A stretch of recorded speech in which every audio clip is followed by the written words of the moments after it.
I actually need to update that graphic. Matt Moore is here on so much sleep, well rested, also drinking Red Bull. Getting ready for the playoffs. That is not an ad, although if Red Bull would like to sponsor, I don't know why. Yeah, I need Red Bull to sponsor me just so I can just to offset the costs at this point. Matt, we are going to preview the playoffs, obviously. For people checking in on the channel for the first time, thank you for watching. And if you're back, thank you for sticking with us. We did a WNBA draft show last night, and it was really, really fun. Some people came out. Siobhan Beslow gave some great analysis, and we talked about a bunch of shit stemming from that. Now, here we have the NBA playoffs, the MNBA, as some people ironically call it on Twitter, which I think is awesome. We have 4 playoff series that we know about, and we know the play-in is going to determine the rest. We will talk about the play-in. We will start going series by series. Matt, follow Matt's work, many Substacks, Action Network as well, where we work together. You have the Denver Dig. You want to name all of them? You can catch two Substacks, Hardwood Paroxysm for general NBA stuff, and not general, like very specific, but broad NBA stuff. And then the Denver Dig covers the Denver Nuggets. You can catch me at Locked On NBA every day, Monday through Friday. We do a show. It's a great show. Covers all the big topics in sports. And I'm also on the Locked On Nuggets podcast. There you go. Oh, and I'm at Fansided. Right there. I know all about having too many jobs where you can't I know you do. Can't keep track of it all. I know you do. Yeah. Okay. Let's start with we'll actually start with the Nuggets. We'll start with Nuggets Clippers. This is, I think, and if you have a question, comment, super chat, please do donate, contribute, all those different things. We will be putting up comments throughout the show if you have them. Nuggets, Clippers. First off, I mean, to me, this is arguably, and maybe not even arguably, but to me, this is arguably the most interesting series in this round. I have no idea how this is going to go. This is the one that's probably the toughest for me, Matt. You're very close to the Nuggets, obviously, and you've been covering them throughout the season, and you've been cautioning me at moments where I've had optimism about this team. Yeah, they fired Michael Malone. They did. Where are they at now heading into the playoffs? So the vibes are better. Cleaning out. It's not just Michael Malone. It's cleaning out Calvin Booth versus Michael Malone. So it's that dynamic has shifted. So their locker room's able to kind of come together with a fresh start. Like there's no longer like your Booth guy, your Malone guy feuding over that. Peyton Watson, Jalen Pickett, those guys were kind of caught in the crossfires. So the roster, I think, is more together. The problem is like coming together doesn't mean that you're not garbage defensively. And like this is really the question. To me, the Nuggets have so much more firepower than this Clippers team. This Clippers team, it's like, well, but they have Kawhi, great, very elite mid-range shooter when he's available and on the court and plays and is active and engaged. They have James Harden. Yeah, really great passer, incredible passer, can hit the floater versus drop coverage. That's absolutely a weapon. Norman Powell. Okay, Norman's kind of faded off a little bit. Norman can score. He's got some power. Who after that? Ivica Zubac in the post? Is that what you want to go to? Because like I don't think you want to go to that. That's not as efficient. If this is a 2-point battle, you're going to lose. Like you're going to lose in a 3-point battle versus the Nuggets. You need to be able to hit threes consistently at volume to outpace Denver. Now, the counter here is that Denver's defense is so trash ass that they can actually just go ahead now and let you outpace them. If Denver's defense is tighter, which it has been under David Adelman, who has kind of shifted some of the defensive principles, they're playing a little bit more drop. They're staying home a little bit better on shooters. They're navigating those things a little bit better. The executions is still not there. There's going to be a lot of weak spots. Like the Clippers are going to be able to pick what they want to attack here. But the overall efficiency, I think, is going to be a problem because this Nuggets offense is elite. It is. And so Chris Dunn, defender on Jamal Murray. Like, here's a good question is like, who's going to have a better time? Chris Dunn defending Jamal Murray, who has been healthy and looked like he has burst, or Aaron Gordon versus Kawhi Leonard, who is a much better player than Jamal, but doesn't necessarily like lift everybody up. He doesn't make everybody better. He's a good passer. He's not an elite passer. He's not a great playmaker. And Aaron is like, if you built in a lab a Kawhi defender, I would build Aaron Gordon. Big, rangy, length, athleticism, can stay with him, not going to get muscled off, discipline, going to be able to hang there. Now, Kawhi's going to cook him because it's Kawhi. and there's nothing you can do against his pull-up J. Like, there's nothing you can do. But if you're like, what's the best option? Aaron Gordon is about the best option you're going to find, I think, in the NBA. I worry about Aaron a lot in Denver in the Nuggets matchups because you have to have he's their best defender in the starting unit. And there's oftentimes not a good matchup for him. It's like a guard that's too fast or a big that's too big. And instead, this is just the right size. Like, this is Goldilocks matchup for Aaron Gordon. So all those things combined, it's really going to be a matter of, does Denver play to the level of defense it has all season, or does it play to the level of defense it's shown in particular times, which has been good defense for stretches? And I don't blame anybody for doubting it, because I think it's overall terrible because of personnel and scheme. But I do think the firepower matchup is a very big deal here. So I have a few concerns with this series. One is just general health. That starts with Kawhi Leonard, obviously. Yep. He's been injured in playoff series. There's been times where he's been dominant in a playoff series and didn't finish the series in his career. Obviously, there's been injury concerns with him all season long. There are no more back-to-backs, so that's good. If he's healthy, he's going to go the rest of the way. We could assume that. But the if he's healthy part is big. Also, you mentioned Jamal Murray's health. I do wonder, and this is another concern I have, or actually, I'll phrase this in the form of a question. Should the depth for Denver be a concern now that you can kind of get away with going 7 or 8 deep, and you can play guys? Like, this is the time of year where you have to play guys 40 plus minutes if absolutely necessary. And granted, against the Clippers can wear you down. And defensively, they're super talented on that end. I don't know if people are giving them enough credit necessarily. Do you think that the Nuggets not having to play as deep of a rotation is going to be beneficial for them, even against a defense that could be taxing to their already really good offense? So there's a couple of weak points in the Nuggets second unit. There's nothing but weak points in their second unit. It's been awful this year. As it is almost every single year. There's something about playing with Jokic that actually makes you worse. I'm not sure what that is when he's not on the floor. Like, there's something about playing with Jokic to where he's not on the court, this team gets drastic. Like, they lose the ability to play basic basketball. They rely on him a lot.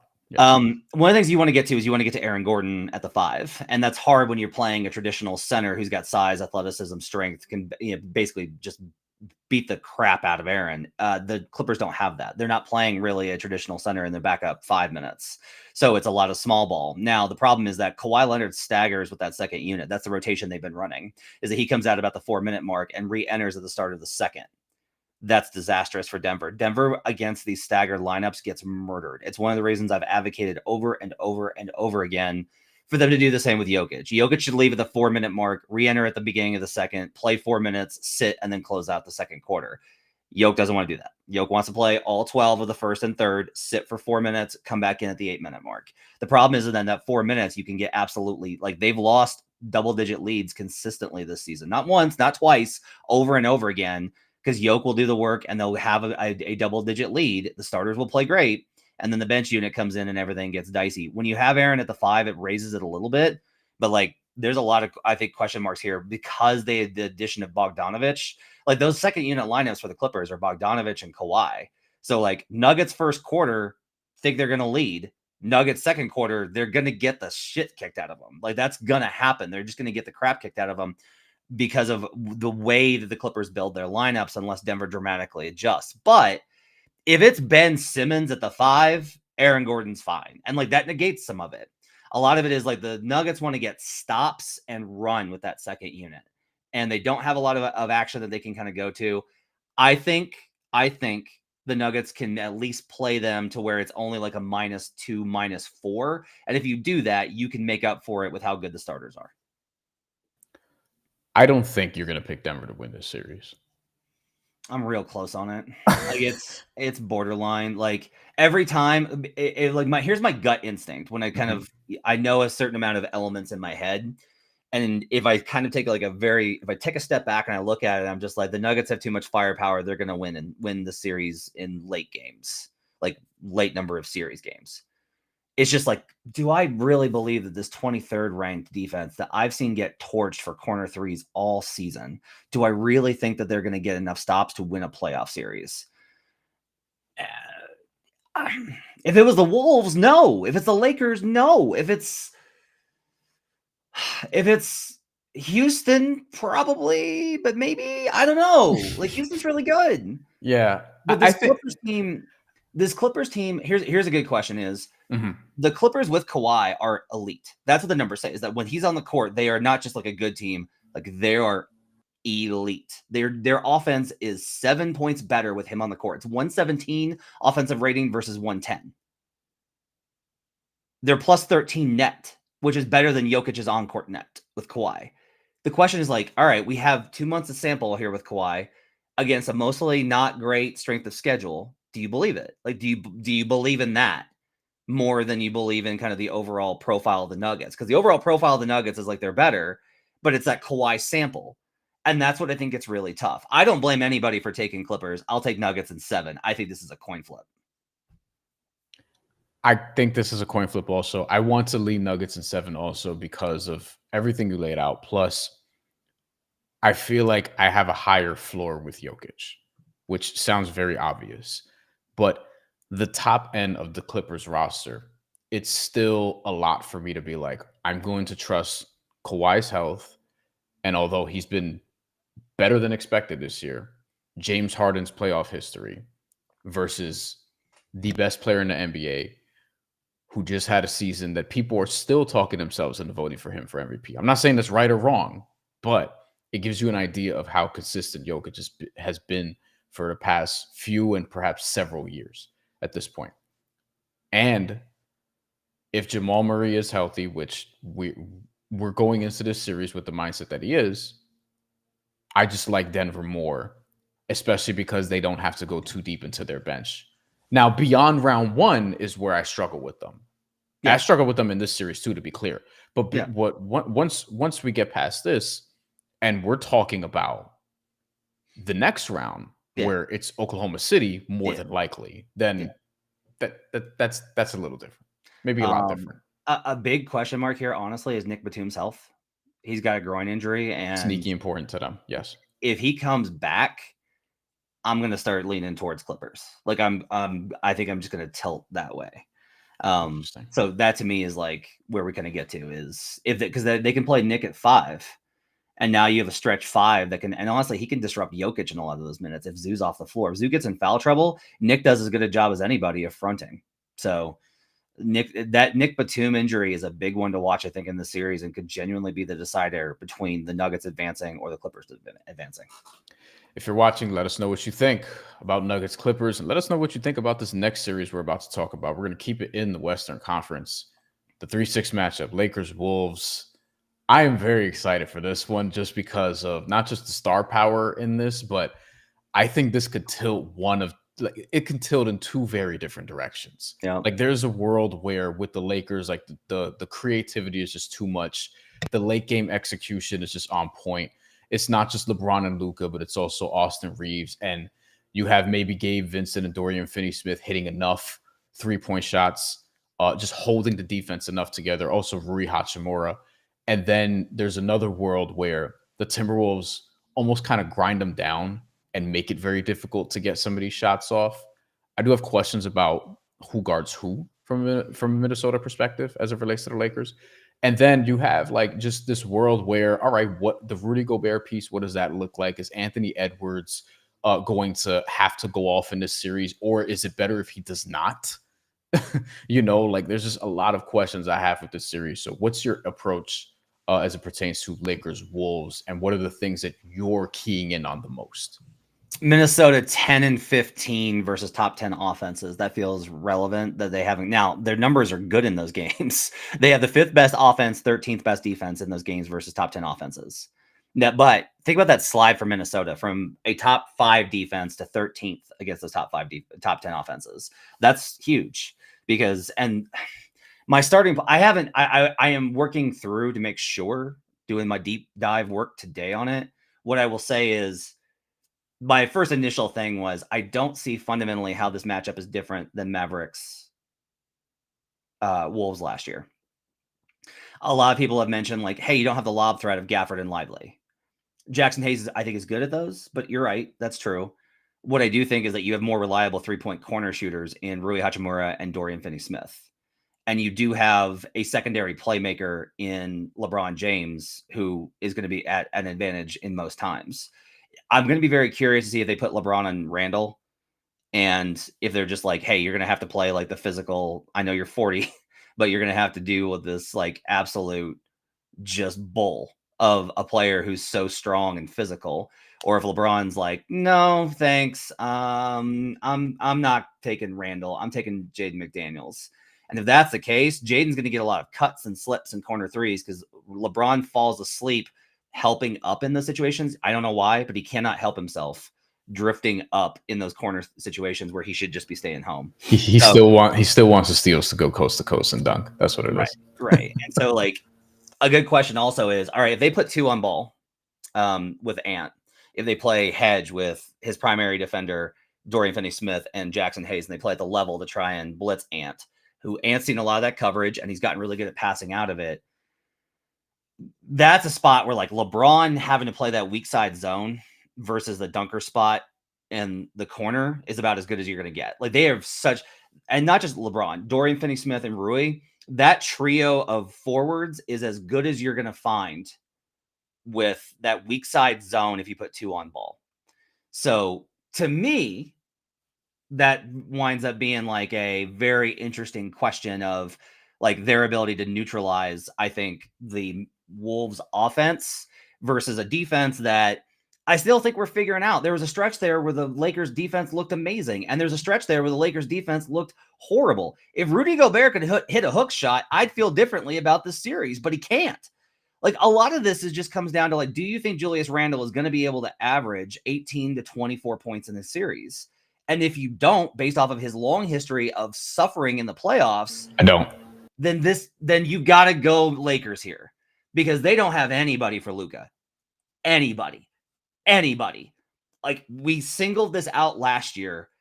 I started betting Dallas Mavericks to make the finals when they got past the Oklahoma City Thunder. That was the minute I started hitting that consistently on Buckets, our podcast of the Action Network, was look, the Wolves are elite defensively. They do not have a matchup here.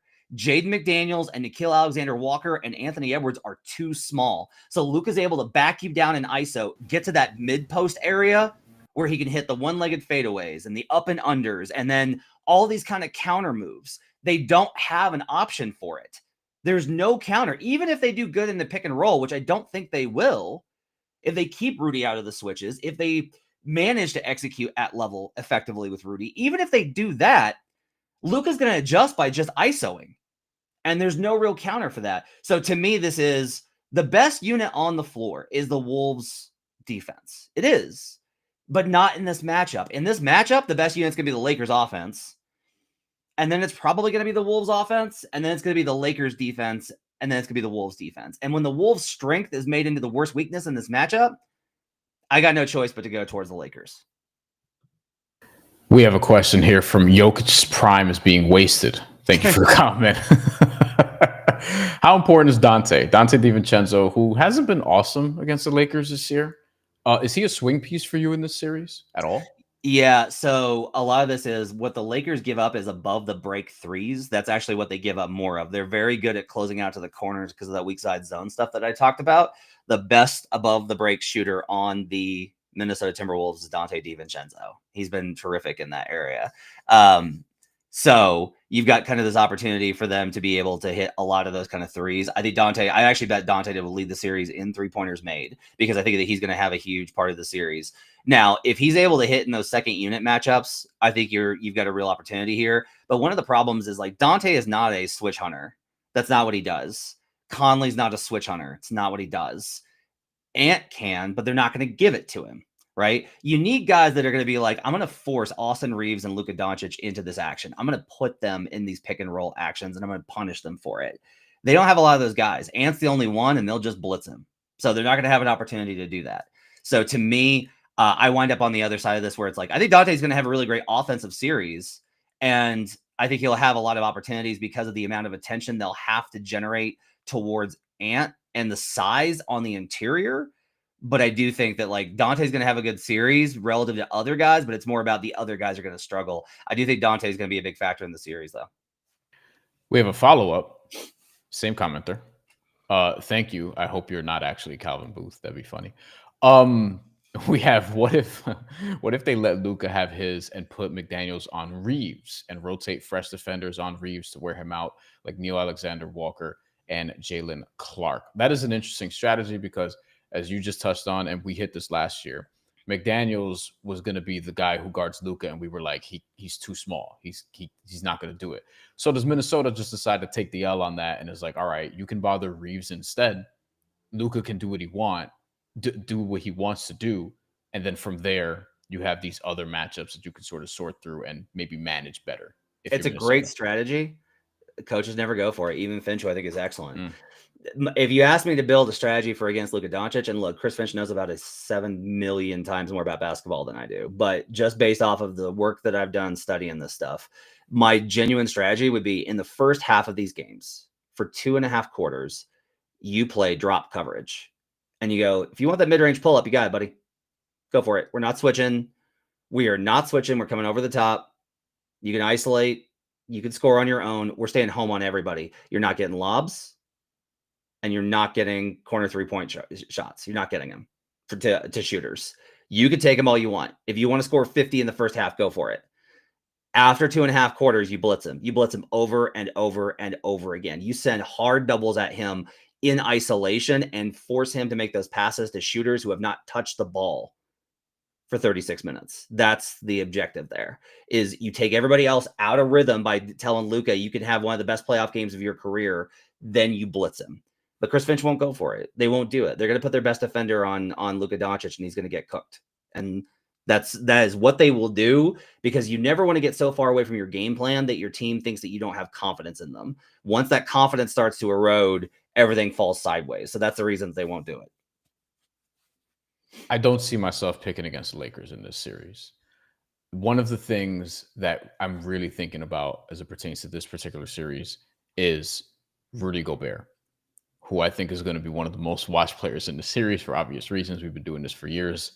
And I guess where I'm at with Rudy Gobert at this point is, what kind of a Rudy Gobert series are we actually expecting here? Is this a he dominates the paint series because the Lakers don't have a ton of size? Or is this a series where they're going to spread him out and he's going to struggle to close out on shooters? And then people are saying that he's getting played off the floor in the playoffs again, which some people would say is overstated. But I think it's something that will be discussed in this series, particularly with Luka Doncic and LeBron James and Austin Reeves on the other side. Something that Rudy doesn't get enough credit for is that he does actually attack his weaknesses. He doesn't just sit there and have these weaknesses and be like, no, I'm going to play my game. That's not what he does. The criticism was, hey, you can't switch, so he got better at switching. Hey, you can't play at level, so he got better at level. Hey, we're going to put you in the corner and space you out. He's gotten better at those rotations, but there's only so much you can do. That corner rotation, when you have to help down and recover, it's the hardest thing in the NBA right now. You just can't get there. You just can't. No one can manage that space. You can't really help in the paint and show to prevent a layup attempt and then run all the way out to a corner 3. Ball's faster than the man. So it's an impossible situation. And I do think that eventually they're going to get to that spot where it's like, yeah, they're going to play LeBron at 5. Now, the question is like, is LeBron going to be okay if they put Rudy on LeBron and they space LeBron? Is LeBron going to be okay spacing to the corner? LeBron's probably going to be like, give me the ball, I'll attack him in ISO. Yes. And you can do that, right? But is that like your best tactic? Is that maximizing your offense? And so like, I'm curious about what Redick's going to do, because JJ's most likely, because he knows the consequences, to be like, go get him, LeBron, go get him. And if he does that, it's fine. You can't switch is the thing with him on Luka. You can't do it. You cannot. If they do that, then they're already sunk. If they put themselves in situations where they're like, we can't prevent the switch, you got no shot. But you know, JJ Redick, like that's what he's going to. Yep. That's the number one thing he's going to try to exploit. But I will say this: JJ doesn't get that call. Luka gets that call. Luka gets to dictate what switch he hunts. And I'll tell you this: Luka is not a serial killer the way some guys are, where they're like, I'm going to hunt down the weakest matchup and I'm going at you every single time. Shai's a little bit of a serial killer. Shai's like, I know you can't guard me. Nope, come back, get back over here. Nope, I don't care if you're guarding my shooting guard. He's setting a screen, right? Cade, little bit of a serial killer. He's like, nope, get back over here. Jimmy Butler does this too, actually. Come here, little bunny. Like every single time, that's what they're hunting. Luka, because of, I think, his hubris, is oftentimes like, no, I want the best defender. No, I want the best defender on me, and I'll show you. And it works because Luka's awesome, but like that's the decision that he makes a lot of the time. Right. When they were facing some of these different matchups, I was always like, why are you not hunting this guy? And it was like Luka trying to get the hardest defender he could on him to attack. Now maybe JJ gets through to him and is like, hey man, we can win a title. Will you just put Rudy in the action? Like just do that. But the other thing I do think is you're gonna see them play drop. Luka doesn't have a pull-up J. He doesn't. He's got a dribble jumper, a post-up jumper. He's got so many moves. Doesn't have that 2 dribble off the pick pull-up jumper. He's not quick enough, so it gets blocked from behind. So if he figures that out and he goes to it, or if he figures out a longer floater that's just automatic, then you're dead. But you got to kind of live with that. So I'm just going to be very curious to see who they put Rudy on and how they use those kind of interactions, because I think it's going to be a big part of the ways that the Lakers can solve this. The problem is just like there are so few teams, I think, that can solve the Wolves this way. And the Lakers are one of them. They have the ability because of their ball handlers, talent, and shooting to do this. Yeah, and I think the Lakers low-key got a, I wouldn't say favorable bracket to disrespect the Wolves and the Rockets, but favorable, and potentially who the Rockets play, but favorable from the standpoint of just matchups aren't terrible for them. One last note: since the trade, the Lakers are 7-4 versus top 10 defenses, with the 10th best defense and the 3rd best offense. These are the teams that they hurt. So yeah, I like Lakers here. 6? 5? Yeah, I was thinking 5 or 6. I don't think it's 7. Here's what sucks is I think if the Wolves gotten in a different bracket, if they got the Wolves, or if they got the Nuggets bracket 4-5, and then we're able to then turn around and go Thunder, I think they can make the Western Conference Finals. This is what sucks is they just got the worst bracket for them. Question from Rob, random question. Appreciate random questions on the program. Do you guys think the outcome of the Wolves playoff result will dictate whether or not Ant will ask out in the offseason? No, I think it's too early. I think Ant has, like, they've shown they can build a winner around him. They made the conference finals last year. I think even with his frustrations, the ownership thing being settled, their willingness to make moves, to be like, yeah, we're going to disrupt this. And I think one of the things that's been important is Ant has gotten to watch, like, he didn't understand why they traded for Rudy Gobert. He was pissed when they did it. He was like, you just made the playoffs. That's right. We just made the playoffs. We have Memphis right where we wanted them. Like, no, like, what are we doing? And then it worked out, and he was like, okay, I guess fine. I guess Rudy's pretty good. Yeah. And then they trade Cat for Julius Randle. And he's like, what the fuck? Like, we just made the Western Conference Finals.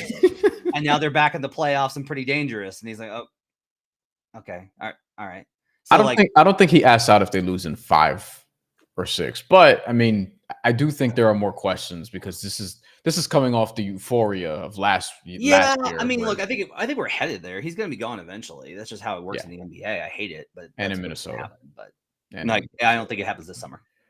No, not this summer. It's too early. All right, let's quickly do Pacers Bucks. If quickly at all, but I mean, we want to go for 20 something more minutes. Pacers Bucks, the 4-5. Damian Lillard has been reported already that he's going to miss the start of the series. He may miss the entire series because blood clots are no joke. Do not rush back, Damian Lillard, if you want to continue playing for a decent amount of time. Is this a series where it's just Giannis versus everybody? And is the everybody in Indiana too much for Giannis by himself to overcome? I love the Bucks here.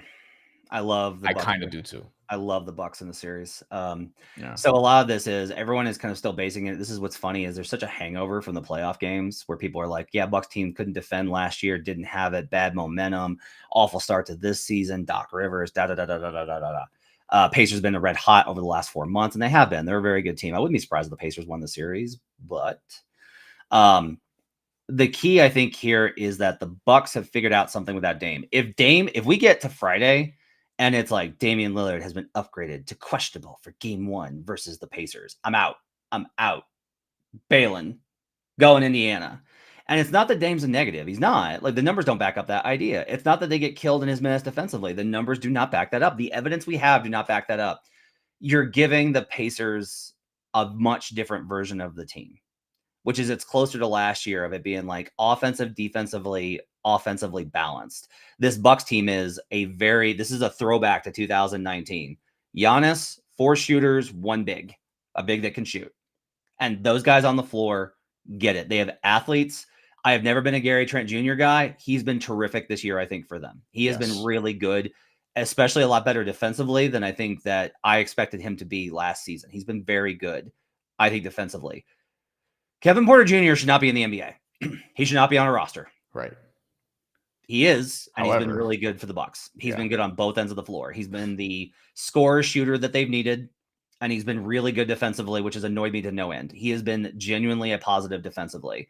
Taurean Prince is one of the best shooters in the NBA this season, catch and shoot.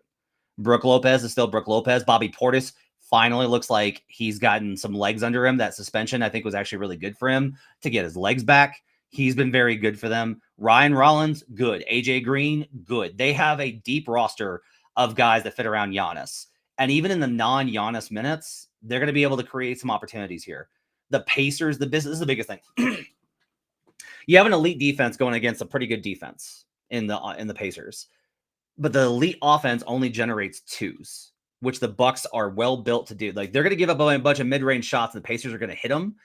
This is a 2s versus 3 thing. The Bucks have the best player in the matchup. As much as I love Hallie, the best player in the matchup, they have the math advantage with 3s versus 2s. That equation gets me to where I really do think the Bucks are going to beat them and advance to the semifinals. I'm gonna get to Natalia's comment in a second. I think from a narrative perspective, I think the most interesting outcome, if you're just looking for stuff to talk about and divulge in with this series, the most interesting short-term outcome is that Giannis just goes nuclear and just single-handedly wins the series, and he's averaging like 34, 14, and 7 the entire series, and the shooters are playing awesome. And then you have what I think could be a very compelling series between the Cavs and the Bucks. The most interesting long-term outcome that I think certain people, fans of other teams, will be rooting for is that the Bucks just get steamrolled because they can't quite put it together. Doc Rivers is gone, and Giannis has a future in question, is what I'll say. From that point, we were asked by Rob earlier about Ant's future. Giannis's future, I think, is actually more pressing. Dame's too, to some extent, and I think this series could dictate that, because if the Bucks lose in 5 or 6, it's like, all right, back-to-back first-round losses. You lose to the Pacers again, especially if they're healthy this time around. Then it's like, oh my God. Yeah, but are they? Here's the thing: is if Dame's not there, I think that complicates things. I don't know if he's back, if he comes back and they still lose. But yeah, he might not play the entire series. I think it's gonna be really hard for Giannis to be like, you couldn't get it done. I want out. He might just be like, hey, I just want to change it. I just want somewhere new. I'm just ready to move on. That's different. Yeah, but if he's if it results in the same thing, doesn't matter. I do think it matters here, because it's just really hard for you to be like, hey, you lost last year because Giannis wasn't around. You lost this year because Dame wasn't around. And eventually it's going to be like, yeah, it just didn't work out here. That happens. That's why David Griffin got fired in New Orleans. It just didn't work out. But I also think that it's Giannis with his connection to the franchise. When they're like, hey, we didn't have Dame, I think he's going to be like, yeah, I know. That's fair. I don't think it's as imminent. It might happen anyway, but not because of the team's success. It's okay for him to just evaluate, hey, this team isn't good enough. That's his own prerogative. Sure. But I also think it's pretty hard to be like, hey, we went, and every time that you've gotten unhappy, we've made a major move to make you happy. And they've done what he's asked. And that, I think, matters. Natalia says, thank you for the comment. I think the Pacers just have too much firepower. Andrew Nembhard is the 4th ranked point of attack defender, and they have Obi Toppin, who, if Obi Toppin wants to make a bunch of threes, I mean, that's going to hurt as well. Yeah, I mean, I think the defenders are really good. And look, I think the coaching matchup here makes me nauseous for betting the Bucks. Am I betting on Doc Rivers against Rick Carlisle? Am I really doing this? But I know. But I just think that when you look at it, the Pacers play a certain style, and there's only so far you can get out of your identity before you are out of sorts. And I think that to win this series, the Pacers would have to be so far out of their identity. Nembhard, I don't know that he's that impactful here. If you put him on Giannis, I feel like Giannis is going to post him. Giannis being, by the way, one of the best mid-range shooters in the league is a very huge thing here. The last time that he shot this well from mid-range was 2021 when they won the title. It it separates how you get to guard him. You can't do that. We're all going to back up into the paint and build a wall down there. If he's like, I'm going to rise up and I'm going to hit this mid-range. If you can do that confidently, it's going to break that defense down a little bit and it opens up a lot more. So those are the little things I think that can decide the series. But also the Pacers give up a lot of layups. Yep. and Giannis's touch around the rim, obviously. The free throw shooting is not a small thing. I wish he was a more reliable free throw shooter this season. He just hasn't been. But he's going to get to the line a lot. He's going to draw a lot of contact. And I think Giannis with 4 shooters like makes me lean Bucks, but I don't want to bet it. You know, I'm not like rushing to like, this is the series that probably scares me the most, even though I thought Nuggets versus Clippers, as we talked it out, was the toughest, but I still find myself like there's a pathway to Nuggets that I just trust more. And in this series, it's like I could see either team winning in short order, even. Like I could see the Bucks. Like there's a world where they just put it together and Giannis is being Giannis and this is over in 5. And there's a world where the Bucks just get steamrolled and can't keep up with the Pacers and can't get the stops that you would want them to. And the Pacers win this at 5. Yep. I agree. 100%. Let's do Knicks and Pistons because we got to also talk about the play-in real quick. Knicks Pistons. So this one, follow New York Post Sports YouTube channel because I'll be doing watch-alongs with Dexter Henry. We'll be at the studio and we'll be watching a lot of these games starting with Saturday. They didn't, I don't like that the NBA put this the same night as WrestleMania, the same time as WrestleMania on Saturday. So I'm going to miss WrestleMania night 1, but I had a job to do. So Knicks Pistons. I've already made 2 bets on this series, Matt. Okay. And this is not a betting show. We do betting content. This is not a betting show. But this is just a way to sort of look at the series. One of them is Knicks 2-1 after 3. Okay. The other one is Knicks in 6. I think the Pistons can get 2. And I think the Pistons, second time that happened. And I think the Pistons could get 2-1 of the first 2 games and 1 of the games in Detroit. That's sort of the pathway. Like I've been telling people, like I could really see this being 2-2 going into 5 and 6, and then the Knicks finish it off. But I think we come away from this series like I know the Pistons didn't have a ton of playoff experience or really any, and this is a franchise that hasn't won a playoff game since the late 2000s. But this team, like they feel like they have some juice, they have some toughness that I think is going to bother the Knicks, and it's just Cade. Cade is going to need some help, and I just don't think he'll have enough in this series. But I think we'll come away encouraged by Detroit, no less. You look like you're about to disagree with something. No, I'm not, because I think it's interesting because I wind up. This is where I kind of came down in the series. Yeah, I have no idea how the Knicks are going to slow down this Pistons. I did too. Pistons team. I have no idea how they're going to slow them down. Cade is such a bad matchup for them. He cooks everybody except Mikal Bridges. Everybody. Mikal does a really good job on him. And it's like, oh, he's too small. No, like he actually is able to get into his handle, and Mikal's surprisingly strong. And he's actually, with the way that Cade plays, Mikal's a very good defender on him. Everybody else is barbecue. Everybody else. Josh Hart, Miles McBride in particular, gets destroyed by Cade. He's going to post him up. If you're switching, he hunts Jalen into oblivion. So you better send 2. And once you send 2, they're able to get what they want to, which is they're able to get to that corner 3-pointer for Beasley. Yep. Like that's their second preferred shot, is like, we're going to blitz you. You're going to blitz Cade because he's so good. And we're going to generate either an open dunk under the rim if you stay home, or we're going to get now. I don't love Duren in the short roll trying to hit that pass. He's not great at it. Yeah, I agree. You can do the elbow pass, the secondary assist with Tim Hardaway Jr. or whoever at the top, Asar, and then they can make that pass, that swing to the corner, and you wind up there. Now, if they stay like weak side, you got 2 shooters, right? Malik in the corner for the 3 and Asar up top. If that's the spacing, they're going to try and get Tobias up there. If it's Asar, that corner man who's having to guard both of those may just be like, I'm staying home on Malik Beasley. Asar can shoot. And like, that's a pathway, right? But like, that's what you have to do. Hey, you have to blitz effectively. Don't let Cade get the edge on you. Even if you blitz, make sure that you cover the short roll. Oh, and you got to make sure that Asar is the only one open. It's a tough sequence, but it is a sequence that you can get to. Versus, I don't know, like the Pistons are a better defense, but they don't have the personnel here.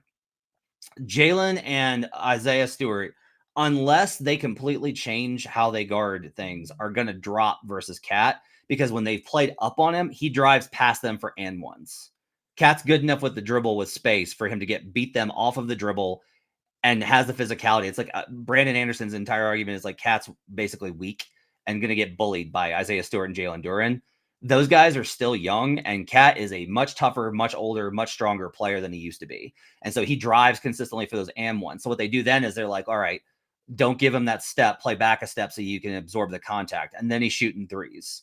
OG Anunoby, a lot of the other Pistons defenders on the wing are small. OG posts up Tobias and is able to get by him or body him. If it's a Sar, he bodies him. If it's Beasley or Hardaway Jr., they body them. So they've got strength advantages with OG being able to work his way into whatever shots he wants. They don't have a lot of great screen defenders except for Asar, who's amazing. But if you're able to get Mikal Bridges switched, if you're able to get Asar switched off of him, right? If he takes the Cade assignment, or I'm sorry, the Brunson assignment, that now you're able to do things like, oh, we're going to run Mikal off a screen action with whoever's guarding him, and he's going to get clean pull-ups. The Knicks' whole offense is healthier in this matchup than the Pistons' offense is, even though both are very spry. This is going to be an over series. This is going to be a high-scoring series, because what it really comes down to is the Knicks are not good enough defensively with Brunson and Cat on the floor to stop or slow down the Pistons. But the Knicks inherently have too many weapons for Detroit, even with a better defense, to be able to make the impact on. Simone Fontecchio probably shouldn't play much in this series. He's not able to stay on the floor versus the various wings versus wing stop. Just can't do it. So that takes out a significant piece of Detroit's offense. I like the Knicks here to take care of business, but I'm with you. I think it's going to take several games, because I do think the Pistons take one of the first two in MSG. The rebounding battle is going to be important to me.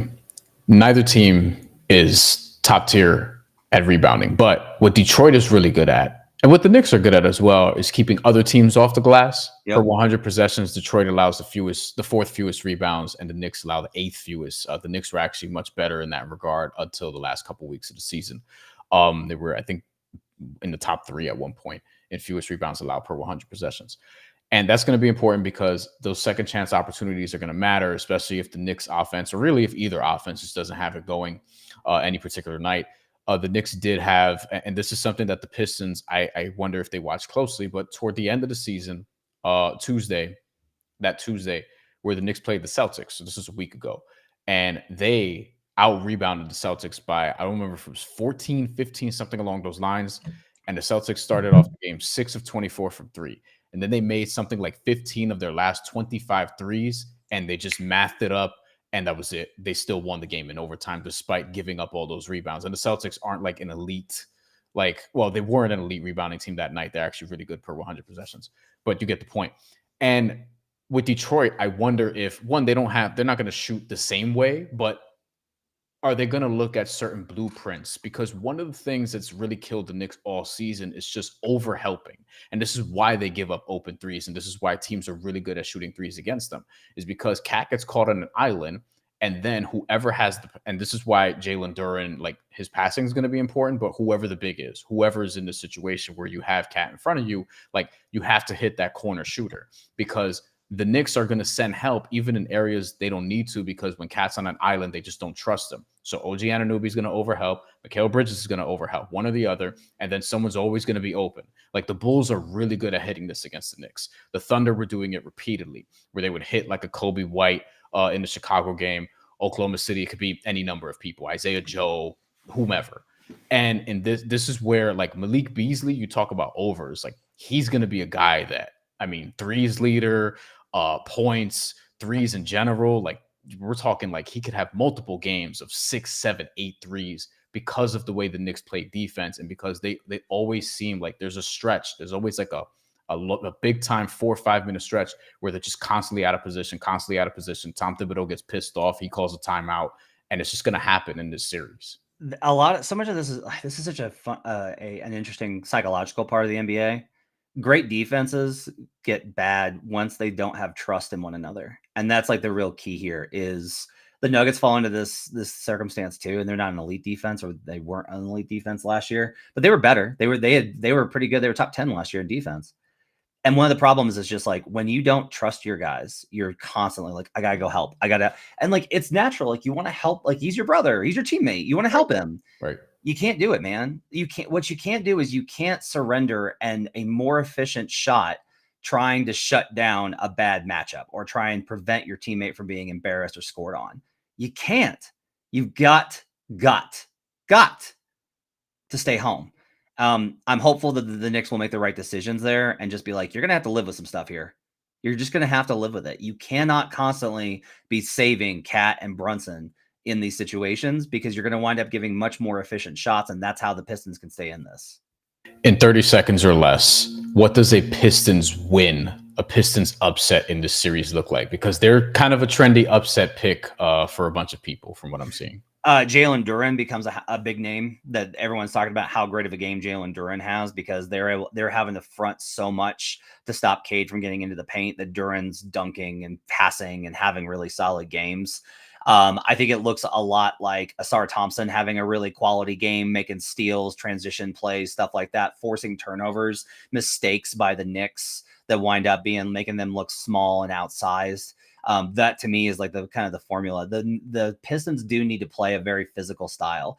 This Knicks team is a little bit finesse. It's wing stop, but it's also like it's a very finesse team. And if they do bring a sense of physicality, I actually worry less about Cat as I do about Brunson. Brunson, you can body a little bit, you can bully him a little bit, and when that happens, he gets a little annoyed. The trick is you got to be able to stay out of foul trouble, and that I think is a complicating factor. So how the whistle goes, I think will determine this a lot. But the Pistons are live because I just think that Cade might be the best player in the series, and that's a big deal when we start getting into these. When it gets late in the series, the best guy often has the best chance of winning. I would still say it's Brunson, but I would say that the Knicks have fewer answers for Cade than the Pistons do for Brunson. It's all about how this is officiated. Okay, let's wrap on the play-in, which begins tonight as of the time we're recording this. Which play-in team? So we have the Magic, the Hawks, the Bulls, the Heat in the East, and we have the Warriors, Grizzlies, Kings, Mavericks in the West. Which playoff team has the best chance of advancing and winning a round one series? I don't assume you're going to pick someone from the Eastern Conference. However, I think you might, because I know you pretty well at this point. Is it an Eastern Conference team? It's the Orlando Magic. Look, best chance. Because I mean, and people are going to say, look, it would be them winning against Atlanta than playing the Celtics. Yes. Okay. What's the case? People are going to say it's the Warriors. Like, come on, it's the Warriors. It's Steph and Jimmy. I actually like that matchup for the Rockets a lot. I know the Warriors won the season series. I like that matchup a lot for the Rockets with what it looks like now with Jimmy Butler. I like the Rockets a lot in that series versus the Warriors. I don't think it's not like I think that the Magic are 60% to win the series. It's not like I think that they are 50% to win the series. It's like 30%. But I want to talk about it at least from this perspective. If you go down the list of the Boston Celtics and take them, look at their game logs and sort them by the number of 3-pointers that they generated. We've done this. Yeah. 3 of the bottom 5 are Orlando Magic games. Mm-hmm. It's the thing that Orlando does best is they don't let you shoot threes. If they let you shoot threes, Orlando would be a 10 games under 500 team because their offense sucks, right?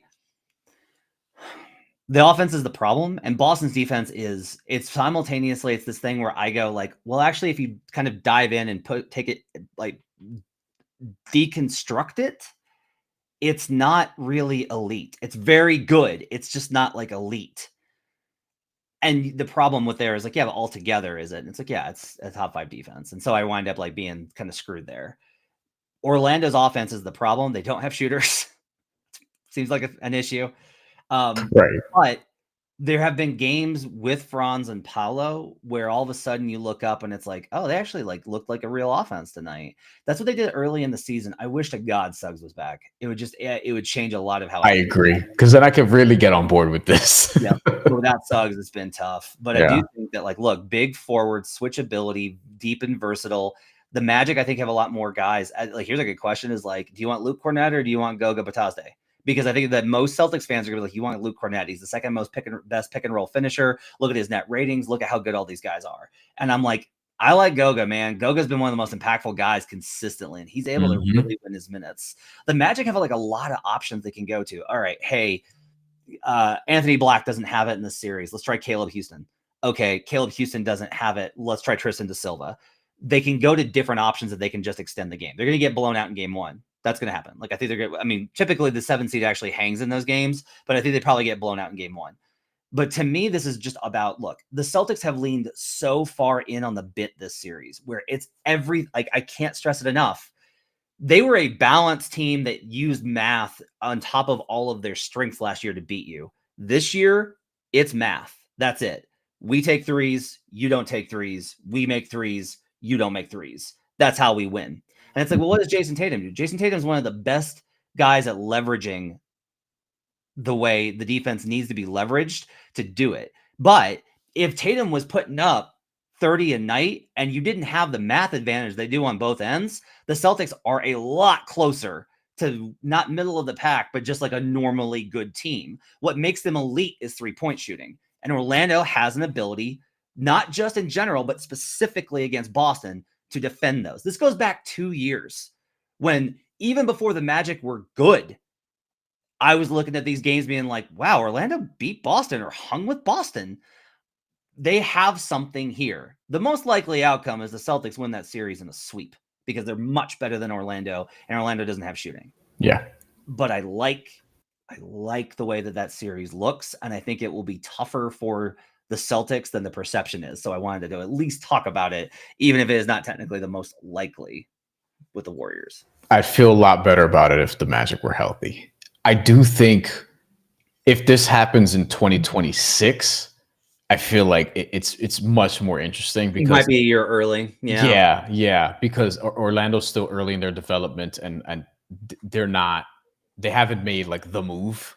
And with Boston, this is a longer term thing, and they just had an ownership deal get announced. But it's worth wondering how much longer are they going to keep that team together, which is something that I wrote about at Action Network when it was announced that they were going up for sale. Because if you look at the cap sheet, like years down the line, it's going to be tough. But that's not a 2025 issue necessarily. They might have to blow up the team by 2027, 2028. They may do it sooner just to get out ahead of it because everyone's running scared of all the aprons and being, luxury tax to the like 10th degree or whatever the case may be. But I thought you would have gone Western Conference. So I love that you did that. For me, it's probably like, so you don't like don't love the Warriors in a potential Rocket series. I do think that I still would want to go with the experience in that series. And it's not even needing a playoff Jimmy type of performance, though I think he'd be good in the playoffs. And I don't love him individually in that Houston series from an offensive perspective. But the Rockets' late game offense has been a concern for me all season long.